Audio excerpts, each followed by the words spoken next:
governo precisa contratar a companhia Aerodili, onde continua halo voo dili e cusi, o preço bilhete nebe barato.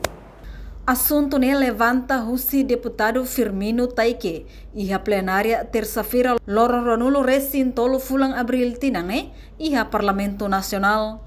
Deputado bancada CNRTNE, Russo governo atu facilita povo que sira o preço bilhete avião niang anebe barato, ho di bele for satisfação ba povo oikosi. Operação avião James niang e hauronamos e saya media kata atau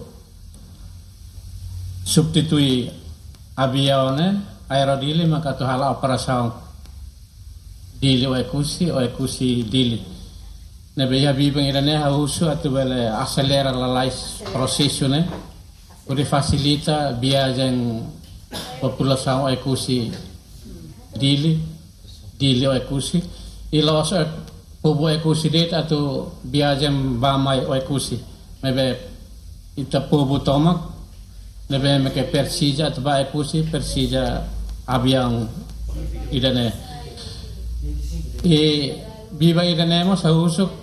Enquanto vice-ministro assunto parlamentares Aderito Hugo da Costa Hateteng, foi governo suspende avião GSM, a direção dele oikusi, governo haloquedas coordenação o presidente autoridade Raiwa, o de contrato Aerodili o preço bilhete dólares americano Ronulo Racing Lima. Aerodili o custo depois de suspende tia avião ZEM. Governo ligou-se a coordenação o presidente autoridade Raio Niniang, depois de suspende, orienta que para presidente autoridade atu prensa vaguida bas conectividade aero Niniang dili ho ekusi atu lamamo.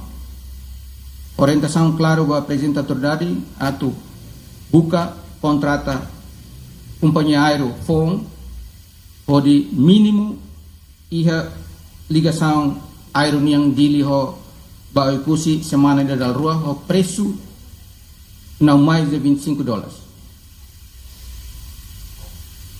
Mas bem detalhe ali, competência presidente da autoridade, ordenada serviço para tu implementa a orientação do governo central para necessidade de prensa vago espaço aéreo na liga de Governante ne afirma bilhete avião Aerodili é barato liutang compara ho avião GSM nebe ho preço dólares americano hatnolo Racing Lima no liutang.